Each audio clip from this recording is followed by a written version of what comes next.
안녕하세요. 압구정함소와 이혁재 원장이에요. 오늘은 정말로 아무 대본 없이 제대로 한번 해볼 거예요. 제대로 될지 안 될지는 모르지만 제대로 하려고 하면 노력을 해볼게요. 오늘의 주제는 총명함이란 무엇인가예요.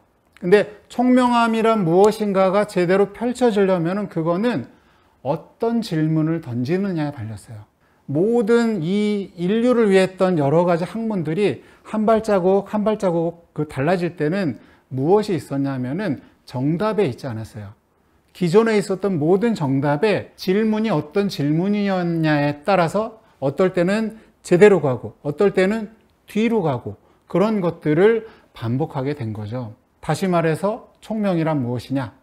그것은 바로 잘 물을 수 있는 거예요. 그리고 잘 물을 수 있는 것에서 대답을 하려는 노력들이 그것이 정답이 아닐지라도 상대방의 질문을 모른 채 하거나 무시하거나 아니면은 아예 그냥 듣지도 않거나 그러지 않는 거죠. 그래서 역사적으로 천재인 사람들은 대부분 어떤 질문을 스스로가 던졌는지에 따라 달라지죠.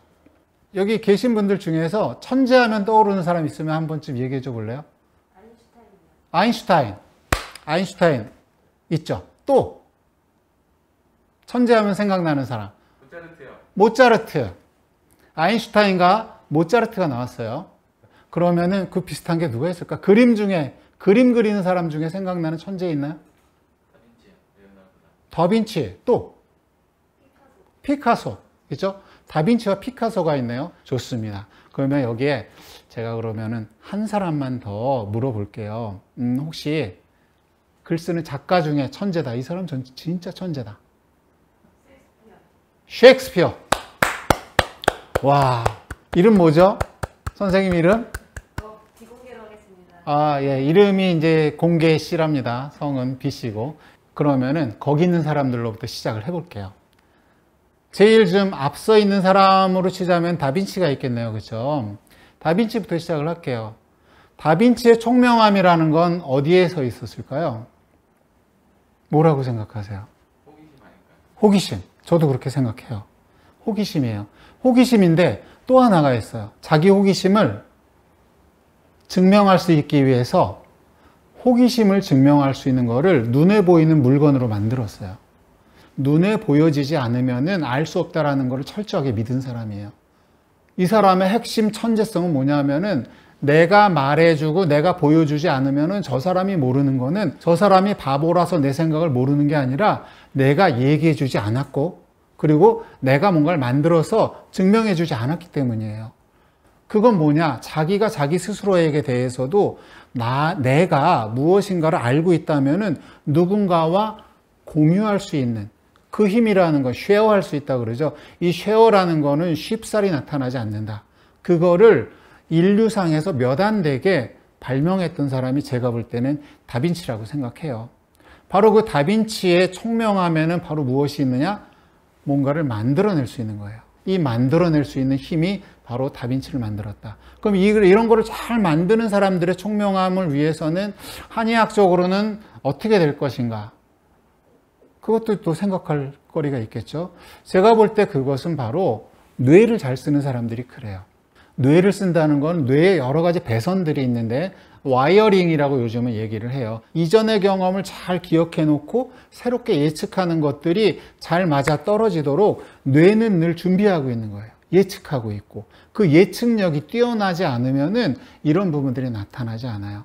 그러면은 예측력이 있는데 이 예측력이 자꾸 힘이 딸릴 때 그래서 뇌에 자꾸 염증 물질이 쌓일 때 사이토카인 같은 거 그런 것들이 쌓일 때 그때 필요한 약이 있어요.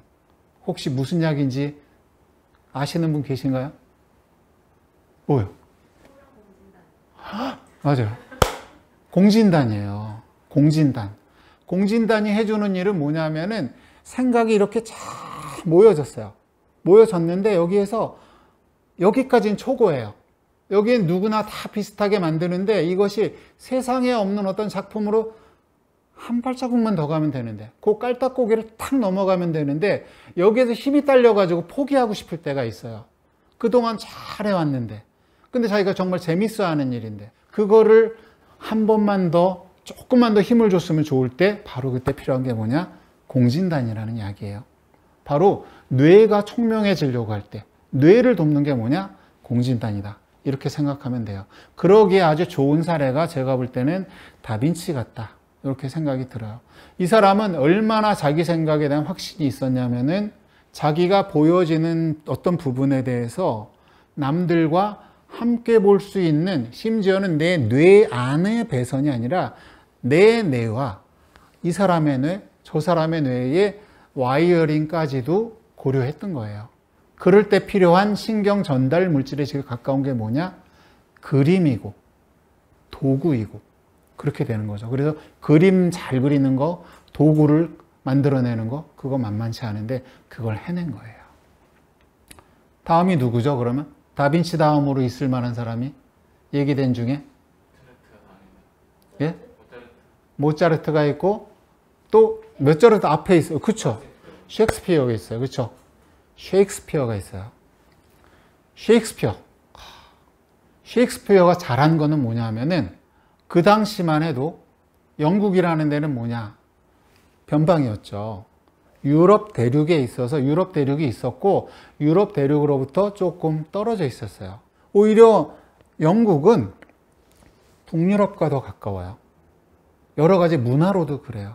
그리고 사실은 이탈리아 로마로부터 그리고 잘 나가던 스페인 여러 그쪽의 입장에서 볼 때는 남부 유럽이라고 하는 그쪽이 중심이잖아요. 로마에 가까운 그런 어떤 교황청이 있고 전통적인 어떤 기독교의 그 여러 가지 면들과 그 다음에 뭐라 그럴까 정치나 종교에 있어서 주된 것 인싸는 그야말로 인싸는 남부 유럽이었거든요. 거기서 제일 먼 곳이 영국이라고 할 수 있어요.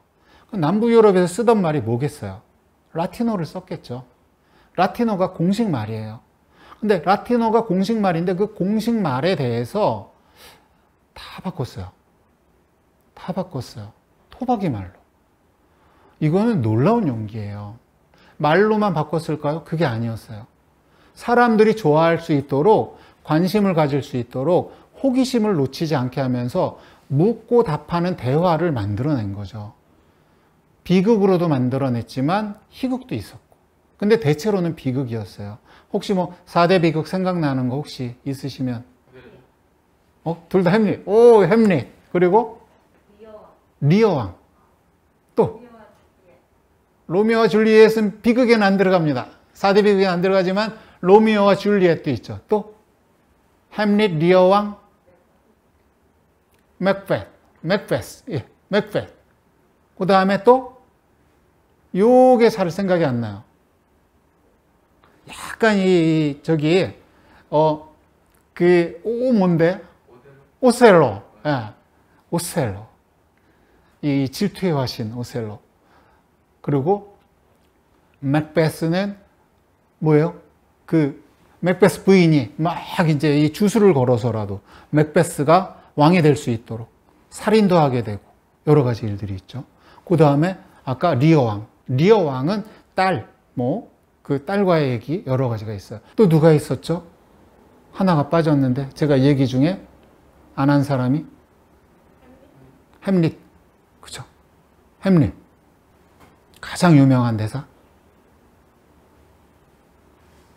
To be or not to be. That is the question. 그죠? To be or not to be라는 건 뭐냐면은, 번역이 되기로는 살 것이냐, 죽을 것이냐, 그것이 문제다. 이런 식으로 번역이 됐지만 사실은 그런 뜻만 갖고 있는 건 아니고, 이대로 그대로 있을 것이냐, 그렇지 않고 뭔가 새로운 것을 할 것이냐. 그것이 문제였던 거예요. 이 세상에 없었던 새로운 대화법을 엄마의 말로 바꾼 거예요. 토박이 글로. 그러면 그거는 아까 얘기했던 다빈치가 새롭게 도구를 만들어서 눈에 보이게 만든 것만큼이나 소중한 거예요. 이미 뻔히 알고 있는 엄마한테 듣고선 그야말로 거기서 사투리였잖아요. 사투리를 가지고선 이 모든 것을 무슨 소리야, 무슨 라틴어로 다 돼, 라틴어 아니라 우리 말로도 돼. 그런데 이제는 어떻게 돼요? 영어가, 그러니까 잉글리시가 오히려 여러 면에서 많이 쓰이고 있는 그런 언어가 된 거죠. 그런 부분을 만들어내는 정도가 바로 총명함이라고 볼 수 있어요. 없는 데서 새로이 만들어낸 어떤 그런 힘들, 이런 것들에서도 셰익스피어의 총명함이 보이죠. 근데 이 셰익스피어의 총명함이 있을 때 이 사람이 정말 잘했던 건 뭐냐면은 감정의 넘나듦을 너무 잘했어요. 살아있는 우황청심환이 바로 그 셰익스피어의 4대 비극 같은 거예요. 감정의 흐름을 그렇게 막 소용돌이를 치게 만들다가 그 모든 소용돌이에서 내 마음을 드디어 편안하게 만들어준 거죠. 물론 거기에 있는 많은 사람들이 비극인 이유는 죽으면서 끝나요. 근데 죽으면서 끝나는 게 죽음이 끝이 아니라 죽음 이후에 새로운 어떤 시작까지도 만들어주죠. 근데 그 시작에 있어서 셰익스피어가 한 아주 대표적인 일은 뭐냐? 바로 사람의 마음을 움직이는 건 과연 무엇인가? 그 부분을 말로 만들고 대화로 만들고 글로 바꿨다는 거예요. 그러다 보니까 어떻게 돼요? 말이 된 게 다시 들려요. 말이 되고 들리고, 다빈치는 보여주고 보고, 보여주고 보는 게 눈이 밝아졌다 그래서 명하다 그래요. 잘 들리고 말을 잘하고 하는 게 총하다 그래요. 귀가 밝아지면은 총해지고, 눈이 밝아지면은 명해지는 거예요. 그래서 눈과 귀가 밝다는 것은 단지 시력이 좋다, 청력이 좋다, 그런 것이 아니라 어떤 똑같은 것에 대해서 내 마음을 실어서 말을 하고 그 마음을 듣는 사람이 또 알아들을 수 있게 만들어주는 거예요. 이거는 거의 무에서 유를 만들어내는 거고 죽음으로부터 산 거를 만들어내는 거예요. 이런 것들을 바로 총명하다고 부르죠. 할 얘기가 많지만 한 여기 정도에서 셰익스피어는 멈출게요. 더 할 얘기는 다음에 하고, 그러면은 또 세 번째 천재로서 총명한 사람이 또 누가 있을까요? 모차르트. 또 누구 남았죠? 아인슈타인? 그러면은 모차르트가 음악에 있어서 천재라고 했어요. 그거는 사실은 그렇다 아니다 말이 많이 나오지만 모차르트 하면 떠오르는 또 한 사람의 음악가가 있잖아요. 살리에리가 있죠. 그렇죠? 모차르트와 살리에리, 그 두 사람의 어떤 관계를 보면은 사실은 살리에리 역시도 굉장히 총명한 사람이긴 해요. 근데 이 사람은 기본에 충실한 사람이었죠. 근데 모차르트는 어땠냐면 기본기에만 충실했던 게 아니라 기본기를 새롭게 만들 수 있는 창조력까지 가지고 있었던 거죠. 기본에 충실한 것은 뭐 당연하고, 거기에 더불어서 또 하나의 것이 바로 뭐냐? 이 세상에 없는 새로운 창조력을, 크리에이션을 갖게 된 거죠. 이 두 개가 같이 머물러 있을 때 우리는 어떤 힘을 갖게 되느냐? 바로 기본에 충실한 것에 덧붙여서 또 하나의 그 새로운 것을 만들어내는 거죠. 근데 새로운 것을 만들 때 그 다빈치가 했었던 일 못지않게 모차르트가 했기 때문에 모차르트의 음악을 듣잖아요. 그러면 그거 자체가 하나의 공진단을 먹는 거나 다름없어요. 이 세상에 없던 음악을 듣는 거거든요. 아마 처음에 모차르트의 첫 음악을 들은 사람들이 다 그럴 거예요. 새로운 장르를 접하는 그 느낌이 완전히 뇌를 깨워줘요. 근데 그 사람이 거기까지 가게 된 데는 엄청난 기본기가 탄탄했거든요. 그 기본기에 가까운 게 뭐냐면은 최소한의 것을 할 수 있는 힘, 그거를 만들어주는 게 약이 또 있어요. 그 약이 과연 뭘까요? 경옥고죠. 경옥고는 무슨 약이냐? 기본하게 만드는 약이에요. 그러니까 기본기가 탄탄하지 않으면 아무것도 못 하거든요. 기본기가 탄탄하지 않으면서 뭔가 새로운 걸 만들면 그건 창조라고 부르지 않아요. 다 그냥 지멋대로의 관념이에요. 탄탄한 기본기로 내가 아무리 하기 싫은 거라도 최소한 남들 하는 만큼 할 수 있는, 평균치 이상을 할 수 있는 그런 부분을 돕는 게 바로 뭐냐? 바로 경옥고. 이름 붙이자면 총명을 돕는 경옥고. 머리를 시원하게 하고 마음도 좀 편안하게 하면서 기본을 다지게 한다. 그러면 그것이 바로 경옥고가 갖는 힘이죠. 그래서 모차르트의 음악을 잘 들으면은요, 기본에 충실하다는 그 경옥고의 바탕에 살짝 얹은 이 세상에 없었던 바로 장르가 모차르트. 그런 모차르트의 음악이 탁 탄생을 해요. 그럼 그게 바로 뭐냐? 경옥고와 공진단의 만남이 되는 거죠. 근데 그 선율을 가만히 듣다 보면 어떻게 돼요? 듣는 사람이 막 격동이 됐다가 막 마음이 쑥 빠져나왔다가 기뻤다가 슬펐다가 하다가 어느 순간에 보면은 내 온몸에서 눈물 한 자락 쭉 나오면서 마음이 착 풀리는 듯한 느낌을 받아요. 그 속에는 바로 청심환도 있었던 거예요. 너무 중요한 면접, 너무 중요한 프리젠테이션. 그런데 내가 떨려서 내 감정과 상대방의 감정을 함께 어울리게 못할 것 같을 때, 그런 때 감정의 공명을 이루려고 할 때, 그런 때는 청심환을 먹어요. 현대인들에게는 경옥고, 공진단, 그 다음에 뭐요? 청심환. 이 세 가지가 3대 명약이 나의 어떤 여러 가지들을 바꿔주고 있는 거예요. 우리 몸을, 그러니까 사람을 몸, 마음, 뇌로 보자면은, 굳이 가르자면은 뇌를 총명하게 하는 공진단, 몸을 총명하게 해주는 경옥고, 그 다음에 마음, 바로 감정을 풍부하게 해서 총명하게 해주는 바로 그런 그 약이 청심환이다. 이렇게 보시면 돼요. 그런 사람으로서 마지막으로 바로 아인슈타인, 현대 물리를 새롭게 바꾸는 데 있어서는 아인슈타인을 빼놓고 생각할 수 없죠. 근데 아인슈타인이 했던 일들을 생각해 봐요. 시간과 공간에 대해서 새롭게 개념을 바꿔버렸어요.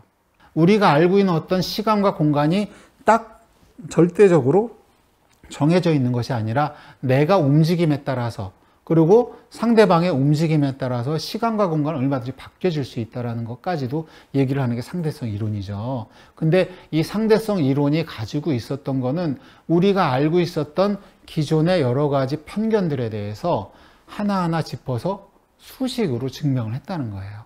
숫자와 그 이큐에이션이라고 그러죠. 왼쪽에 있는 숫자, 오른쪽에 있는 숫자, 숫자를 대신한 문자, 이 많은 것들이 모아서 하나의 그 포뮬라 또는 이 프린서플이라고 하는 원리를 만들어내는 이 관계가 생기는 거예요. 그래서 뭐가 이렇게 이 잡힐 듯 잡히지 않고 오리무중이고 안개 속 같고 뭔가 이게 안 잡히는데, 그 안 잡히는 거를 또렷하게 보여질 때 몸과 마음과 뇌가 삼위일체보다 더하게 서로의 율동으로 교류를 하고 있는 거예요.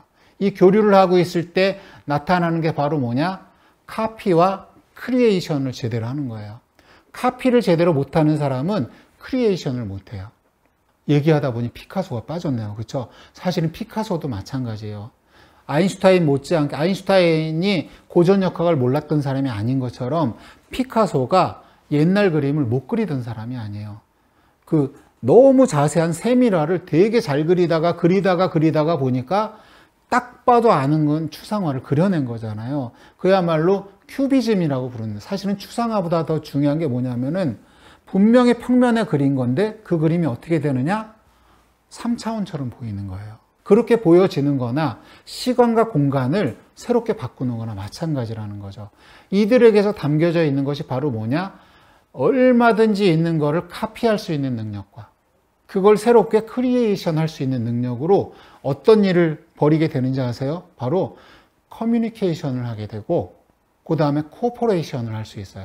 커뮤니케이션이라는 건 서로가 소통하는 거죠. 그러면서 코퍼레이션으로 서로 협력을 하게 돼요. 소통하고 협력을 하는 거죠. 카피와 크리에이션, 베끼는 거랑 그 다음에 창조하는 거, 소통하는 거, 협력하는 거, 이 네 가지가 모여져요. 이 네 가지가 모여지는데 하나가 빠지지 말아야 되는데, 그 빠지지 않는 하나가 바로 뭐냐면은 압축이에요.